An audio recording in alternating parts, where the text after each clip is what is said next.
बात है 1955 की। जुलाई का महीना था। एक चार्टर्ड विमान पैन अमेरिकन डगलस DC-4 2 जुलाई को अपना उड़ान भरता है।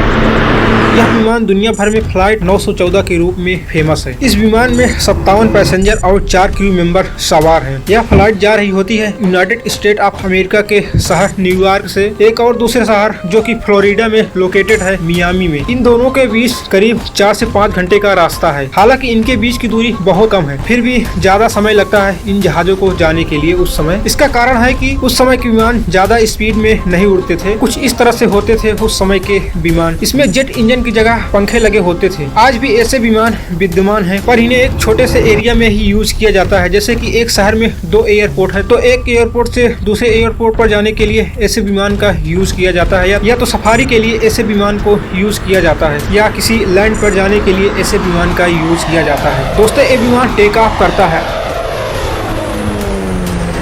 और धीरे धीरे अपने डेस्टिनेशन मियामी की तरफ आगे बढ़ रहा होता है और कुछ ही समय में यह विमान अपने क्रूजिंग पॉइंट पर पहुंच जाता है। देखने में सब कुछ नॉर्मल चल रहा है और नॉर्मल है भी। यहाँ कोई एक्सीडेंट, फ्लाइट क्रैश और कोई टेक्निकल प्रॉब्लम भी आगे नहीं होती है और न ही आगे होने वाली है। इसके साथ शाम होने वाला है। अब इसे मियामी एयरपोर्ट पर पहुँच जाना चाहिए था, पर होता है बिल्कुल उल्टा। रात होने वाली थी, अभी भी यह फ्लाइट मियामी एयरपोर्ट पर लैंड नहीं करती है। सारी रात बीत जाती है, सुबह बीत जाती है और बाहर आता है, फिर भी यह फ्लाइट वहां पर लैंड नहीं करती। पर दोस्तों, आगे जो होने वाला है आप जानकर जरूर शॉक हो जाएंगे। दोस्तों, बात है कि यह लैंडिंग 1 दिन नहीं, 2 दिन नहीं, 1 वीक नहीं, 1 महीने नहीं, 1 साल नहीं, बल्कि 37 साल बाद होती है 1952 में। वो भी दोस्तों मियामी शहर के मियामी एयरपोर्ट पे नहीं, बल्कि साउथ अमेरिका के एक देश वेनेजुएला के काराकास शहर में लोकेटेड काराकास एयरपोर्ट पर होती है। दोस्तों, ये सब होते हुए दुनिया भर में इतनी खबर फैल जाती है कि आखिर ये कैसे असंभव हो गया कि 37 साल बाद ये विमान लैंड करता है। दोस्तों, इसी के साथ एक और घटना घटती है। जैसे ये विमान लैंड करता है, उसके कुछ घंटों बाद ही यह विमान फिर से टेक ऑफ करता है और अपने सैर पर निकल जाता है, फिर वापस कभी धरती पर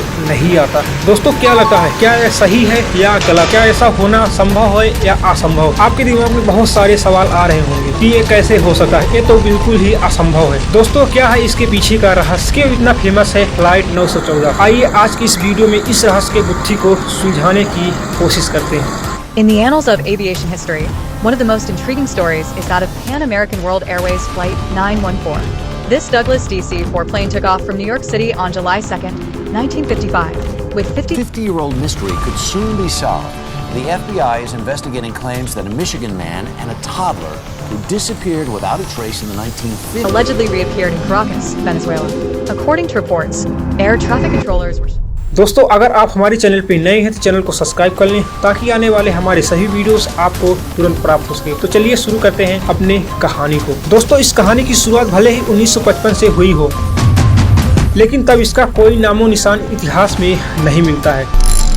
जैसे ये विमान गायब हो गया था, वैसे ही इसका इतिहास भी गायब हो गया था इतिहास से। ये खबरों में आना तब शुरू हुआ जब एक अखबार ने अपने पन्नों पर इसे छापा। अगर इस न्यूज़पेपर की बात करें तो इसका नाम था वर्ल्ड वीकली न्यूज, जो उस समय बहुत फेमस था। जब इस न्यूज़पेपर में इस खबर को छापा गया तो पूरी दुनिया में तेजी से खबर फैल जाती है। इस अखबार ने बताया कि साल 1955 में जो फ्लाइट 914 टेक ऑफ की थी, वह 1952 में यानी कि 37 साल बाद लैंड किया है। इतना ही नहीं, मजाक तो तब हो गई जब इन्होंने आगे कहा कि कुछ ही घंटों बाद फिर से यह गायब हो गई। उस समय इस न्यूज़पेपर पर बहुत सारे आरोप लगे, लेकिन कुछ सबूत भी इस न्यूज़पेपर ने दिए थे। लोगों के मन में कई तरह से विचार आने लगे। कोई इसे झूठा कहा तो किसी ने इसे सही कहा और कई साइंटिस्ट इस पर चर्चा करने लगे और बहुत सारी थ्योरी सामने निकल के आई, जिनमें से 3 मुख्य थ्योरी है।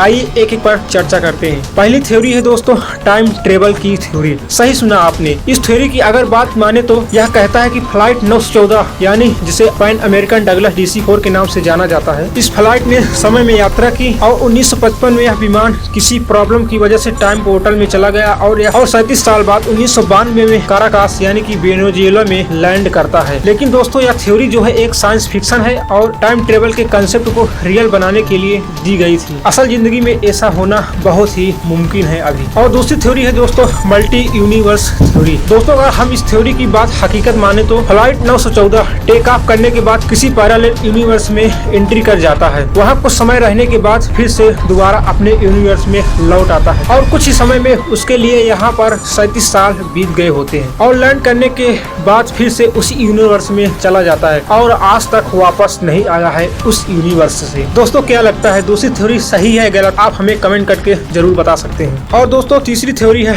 Alien abduction theory.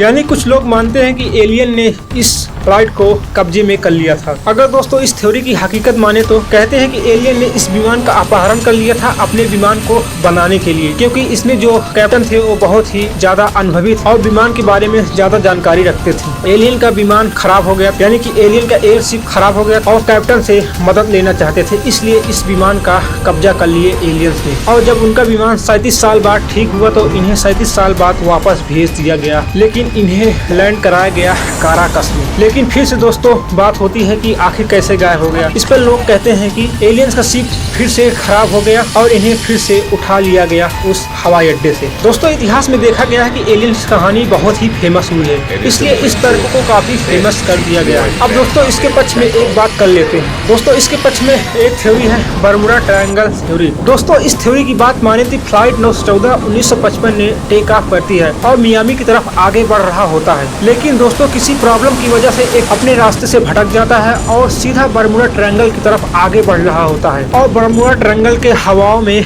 फंस जाता है। और काफी समय बाद वहां पर रहने के बाद जब बरमुडा ट्रायंगल के हवाओं से बच कर निकलता है तो सीधा काराकस के पास पहुंच जाता है और वहां पर कैप्टन मजबूरी की वजह से काराकस में लैंडिंग कराते हैं। दोस्तों न ही उस समय इस पर कोई रिसर्च होता है, न ही कोई इस पर रेस्क्यू ऑपरेशन चलाया जाता है। दोस्तों अब आइए बात कर लेते हैं क्या ये सही है क्या गलत। दोस्तों जब इस न्यूज को खंगाला जाता है तो सबूत कोई नहीं मिलता है। उस समय वेनेजुएला में कोई भी ऐसी घटना नहीं देखी गई होती है, न ही कोई ऑफिशियल रिकॉर्ड, न ही कोई रडार डाटा, न ही किसी प्रकार का कोई सिग्नल मौजूद है। काफी समय बाद जब रिसर्च किया गया तो पता चलता है कि जिस अखबार ने इसे पब्लिश किया था जिसका नाम वीकली वर्ल्ड न्यूज था, वो एक प्रकार की झूठी और सनसनीखेज कहानियां छापने के लिए काफी फेमस थी अमेरिका में। बट इस घटना के लिए इन्होंने इमेजिनरी फोटो और डॉक्यूमेंट बनाए और इस तरह प्रस्तुत किया कि लोगों को एकदम सही घटना लगे। और इस अखबार ने दावा किया कि ऐसी घटना हुई है और कुछ भी नहीं है, हालांकि हमारे पास ज्यादा सबूत नहीं है। इस तरह से वीकली वर्ल्ड न्यूज अखबार ने कहकर अपने ऊपर से आरोप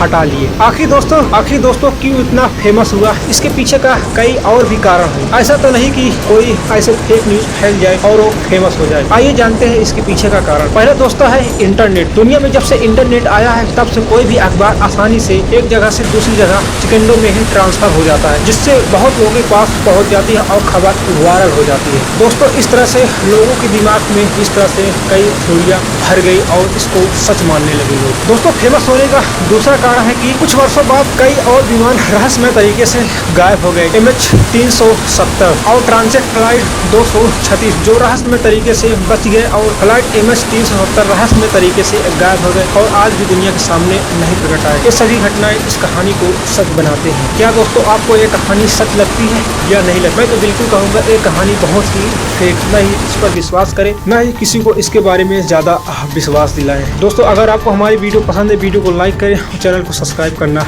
न भूलें। बहुत बहुत धन्यवाद।